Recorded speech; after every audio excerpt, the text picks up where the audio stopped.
The lake was still when I stepped onto the deck that morning, its surface smooth as black glass beneath the pink haze of dawn. I cradled a chipped mug between my hands and looked out toward the narrow stretch of timber that connected my property to the orchard bluff across Silver Maple Lake, a hand-built bridge of thick pine planks and iron bolts, sun-bleached by decades of Midwestern seasons. It was the legacy of my grandfather, a World War II engineer who designed the span in 1962 using surplus Army materials and a stubborn sense of permanence. It wasn't just a footbridge, it was our bridge, a lifeline between generations. My name's Caleb Mercer, third-generation landowner on the north end of the lake. I teach civil engineering at the local college, but I live for these quiet mornings on my inherited 12-acre retreat. Land my grandfather carved from forest with his bare hands. The bridge connects my land to a smaller, still untouched peninsula once used as an apple orchard, now mostly wild but cherished. The bridge was my family's signature, and the HOA's primary target. Trent Langston, the new president of the Silver Maple Lake Homeowners Association, had made that clear from the start. He moved into the neighborhood 18 months ago, buying up a sprawling lakefront home with white columns and imported Italian tile. He wore suits to lawn meetings and called my bridge an eyesore before he even shook my hand. "This lake is a premium development zone," he told me one evening at a board meeting, all veneer and real estate bravado. "The bridge ruins the view for prospective buyers on the East Ridge. It's rural." I knew what that meant. Unpolished, untouched, unwanted. Despite Trent's gloss, his agenda was obvious. Reshape the lakefront into a luxury enclave. He'd already lured 2 elderly residents into selling their rustic homes, replacing them with minimalist glass cubes priced 7 figures above the county average. To Trent, history wasn't worth preserving. It was worth paving over.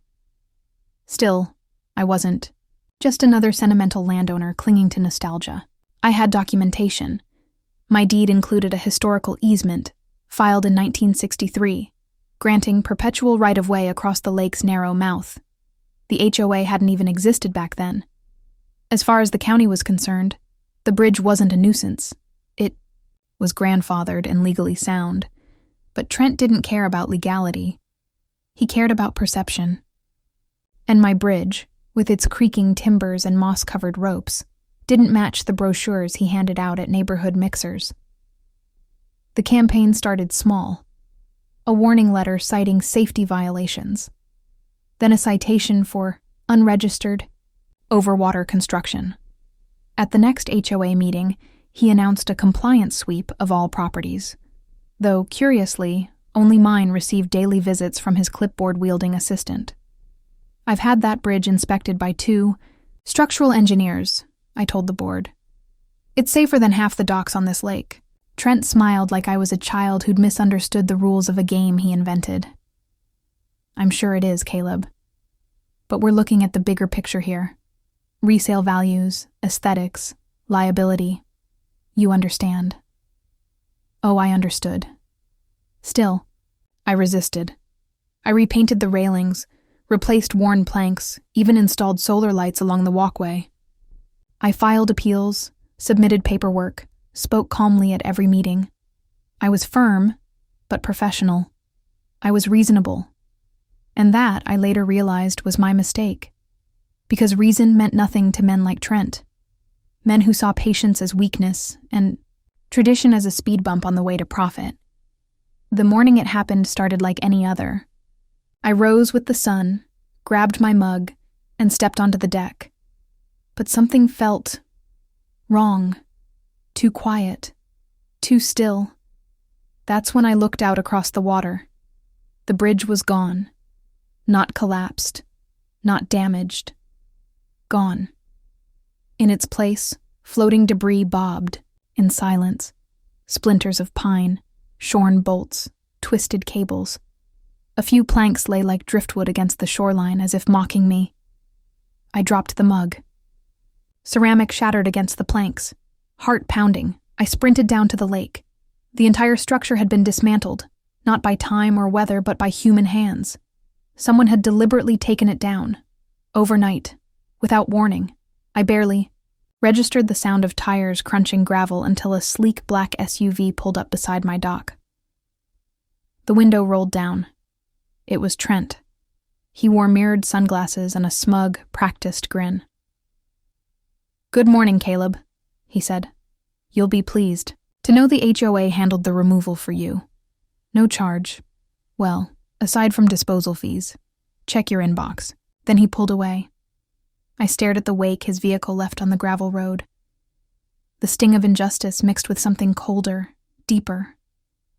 Resolve. They thought I'd just take it. That I'd stay quiet. That they could erase my family's legacy with chainsaws and invoices. But they'd just made the worst mistake of their lives, and they were about to learn what happens when you push the wrong man too far.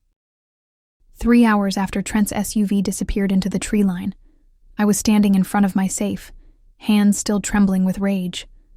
I hadn't opened it in years, not since my father passed and left me the sealed manila envelope marked for "when it counts." I peeled it open with a penknife. Inside were photocopies of the original easement filing, complete with county stamps, surveyor notations, and something I didn't expect, a notarized letter from the township's founder himself, formally recognizing our family's bridge as an essential crossing point for agricultural continuity. Dated 1962. Signed in ink. I'd heard whispers about the document before, thought it more folklore than fact. But now it lay in my hand, brittle but binding. I wasn't just a landowner. I was the legal keystone of this lake's historical infrastructure. It changed everything. First, I went quiet. That's what men like Trent never expect. They thrive on outrage, on public scenes, angry threats, and impulsive responses. But I said nothing at the next HOA meeting. I nodded through their smug remarks, accepted the fake sympathy of board members too gutless to speak up. I let them believe they'd broken me. But behind the scenes, I was assembling an arsenal. I hired Lydia Ross, a sharp-witted property rights attorney with a record for dismantling HOA overreach. She'd grown up 2 counties over on a cranberry, farm and hated bureaucratic bullies almost as much as I did. "Their removal of your bridge isn't just unethical. It's outright illegal," she told me, eyes gleaming over her laptop. "And given the easement, the historic designation, and the value of lost access to your orchard, you're looking at a serious damages claim." "How serious?" I asked. She smiled. "North of $3 million. Possibly more if we factor in loss of legacy access and punitive damages." I didn't smile. Not yet. Not until it hurt them as much as they'd tried to hurt me. We spent weeks gathering evidence. I documented every detail. Photos of the destruction, emails from Trent, recorded HOA meetings, even drone footage from a neighbor's teenage son, showing a contracted work crew hauling away bridge beams under cover of darkness. That footage was the smoking gun. They'd hired demolition crews without permits. No city notification, no safety inspections, nothing filed. They'd acted as if no one could touch them. I filed suit 2 days later. Mercer v. Silver Maple Lake HOA et al., seeking $3.8 million in damages for destruction of private infrastructure, violation of historic easement rights, and trespass. The court issued an injunction freezing HOA spending immediately. Trent's plans for a lakefront beautification initiative were suspended. Contractors walked off job sites. The neighborhood's pristine veneer began to crack, but that wasn't the satisfying part. That came when the local press picked up the story. Professor Sue's HOA over demolished family bridge. Historic landmark destroyed in midnight operation. Silver Maple Lake scandal sparks legal firestorm. Neighbors started knocking on my door, quietly, carefully, sharing stories of Trent's backdoor deals, his pressure tactics, his late-night emails coercing them to vote on rules they didn't understand. He'd rewritten half the bylaws by confusing elderly members and threatening fines. The tide began to turn.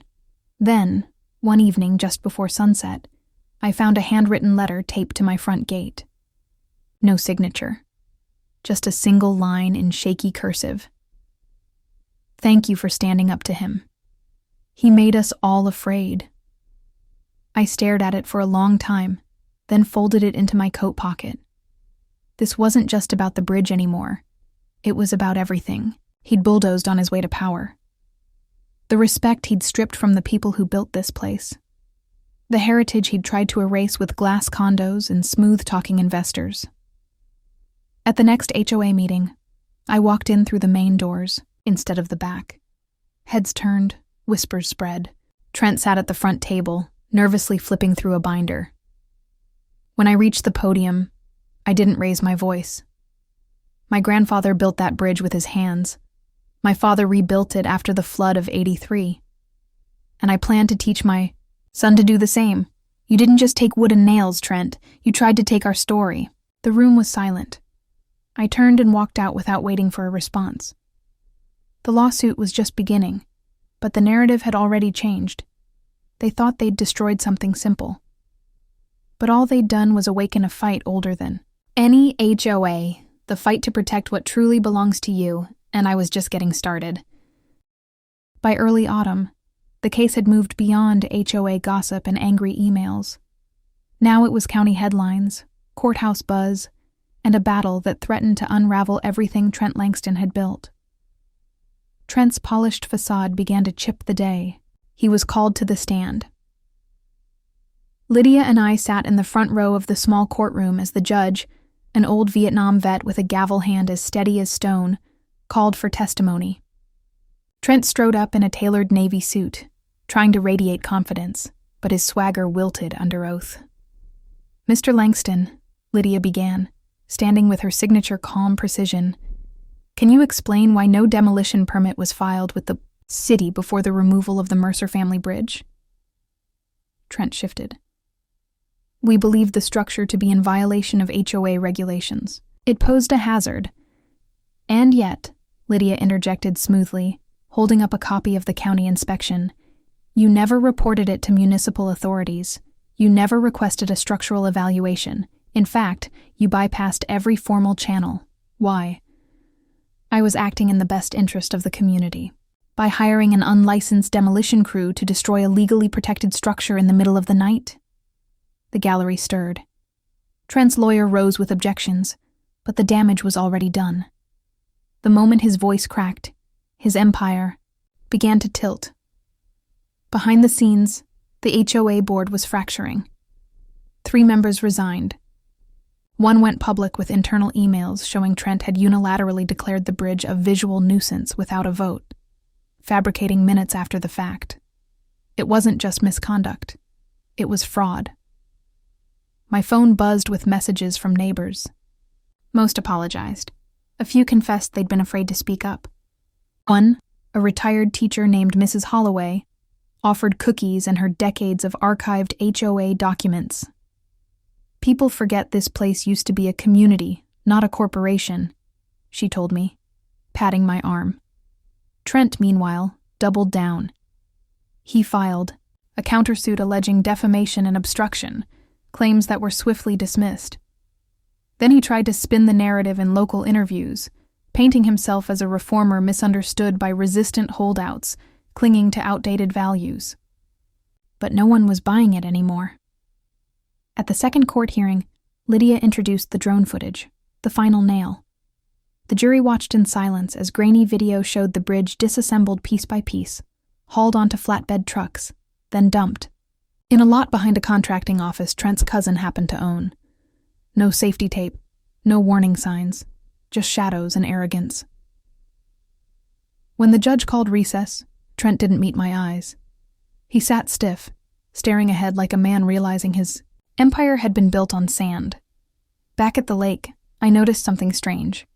Peace. The usual HOA patrols vanished. Notices stopped appearing on my door. Kids started playing in the cul-de-sacs again, their laughter echoing across the water. And one morning, I saw something even more surprising. A group of neighbors standing by the lakeshore, peering at the empty space where the bridge had once stretched. They didn't say anything. just looked out quietly, like they were mourning something they hadn't realized they loved until it was gone. That evening, I got a call from David Voss, one of the longest-serving HOA members, a retired firefighter with a no-nonsense demeanor, and a rusted pickup. "Caleb," he said, "we're holding a special vote next week. The board's tired. You've got support. If you're interested in running, well, now's the time." I didn't answer right away. Part of me wanted to say no. I wasn't a politician. I didn't crave power. But something had changed. Not just around me, but in me. This wasn't about revenge anymore. It was about stewardship, about making sure no one like Trent ever got the chance to bulldoze someone else's legacy. So I said yes. The vote was scheduled 2 days before the final court ruling. Lydia warned me not to expect anything fast. Civil court was slow, and HOA politics slower. But we both knew the tide had turned. On the eve of the vote, I walked the lake's edge at sunset. Mist curled across the water like memory. Where the bridge once stood, only reflections remained, long shadows dancing where wood had once held stories. But I wasn't mourning anymore. I was planning, because I had a blueprint. I had the tools. And after everything they tried to take, from me, I was going to rebuild. Not just a bridge, but a community, and they were going to see exactly what that looked like. The courtroom was quiet the day the verdict came down. No media, no cameras, just creaking benches, the low hum of the air vent, and a dozen sets of eyes fixed on the judge as he read aloud the decision that would ripple across every lakefront. Deed in silver maple. Based on clear and convincing evidence of willful misconduct, trespass, and destruction of protected property, the court finds in favor of the plaintiff. The Silver Maple Lake Homeowners Association is ordered to pay $3.8 million in damages. The words settled like stones in a still lake. Trent didn't move. He just sat there, hands folded tightly on the table, as if gripping the last shreds of a world he no longer controlled. I didn't look at him. I didn't need to. Some defeats announce themselves louder than any gavel. Lydia leaned over and whispered, "You just made case law. That bridge wasn't just a structure. It's now a precedent." I nodded, but my mind was already beyond the courtroom. Money wouldn't restore what they tore down, but it would fund what came next. Within a week, demolition crews arrived, not to destroy, but to clear the wreckage of what the HOA had left behind. Twisted rebar, rusted bolts, shattered decking, each piece cataloged, stored, and then turned to ash in a ceremonial burn. A few of the old-timers showed up, silently watching as the last traces of the violation were swept away. When the flames died out, Mrs. Holloway placed a single blue wildflower on the ash and whispered, "About damn time." The payout arrived in 2 phases. $1.5 million in restitution for property damage and lost agricultural revenue. $2.3 million in punitive damages for HOA misconduct. I took what I needed to rebuild the bridge, stronger this time, with reinforced beams and stone pilings that would last another 100 years, and then funneled the rest back into the community. Not through the HOA, through something better. Launched the Silver Maple Preservation Trust, a nonprofit with an elected board, independent from HOA control. Its charter was simple: protect historic structures, restore public access, and ensure no resident was ever steamrolled by bureaucracy again. People rallied to it like a spark to dry brush. Volunteers offered labor. A local carpenter donated hours. The orchard workers, those same men Trent once dismissed as seasonal noise, helped lay the first beams of the new bridge. This time, we built it together. Not just wood and bolts. A symbol. On the day of the ribbon cutting, the sun poured, gold over the lake, and neighbors lined the shore in quiet reverence. I stood at the center of the bridge, hands calloused from weeks of work, and spoke into a mic someone had rigged to a truck battery. "This bridge connects more than land," I said. "It connects past and present. It reminds us that legacy is not something written by committees. It's something we defend, protect, and pass down." People clapped. A few cried. Somewhere in the crowd, Trent watched from a distance. No longer a ruler, just a man on the fringe of a town that had finally seen him for what he was. He didn't stay long.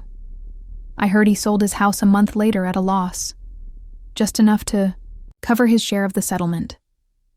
Last I checked, the new family planted a tire swing in the backyard and joined the Preservation Trust. Funny how quickly things change when the power shifts. In the months that followed, the HOA was gutted and rebuilt. David Voss took over as interim president, and under public pressure, they rewrote every bylaw, this time with full transparency and community votes. Fines dropped, permits were simplified. The patrols stopped harassing families over mailbox. Colors. For the first time in years, Silver Maple felt like home again. And me? I went back to the orchard. Planted new rows. Brought my son out to the bridge and let him drop a rock into the current. "Your great-grandpa built this?" he asked. "And now we rebuilt it," I said, ruffling his hair. He smiled, then looked across the lake. "Will it last forever?" I didn't answer right away, just stared at the glinting water, the way the sun caught the wood, the way wind whispered through the trees like a promise. "No," I said finally, "but long enough for you to build it again. Because that's the truth of legacy. It doesn't live in courts or contracts or HOA binders. It lives in the fight to preserve what matters, and in the bridges we're willing to rebuild."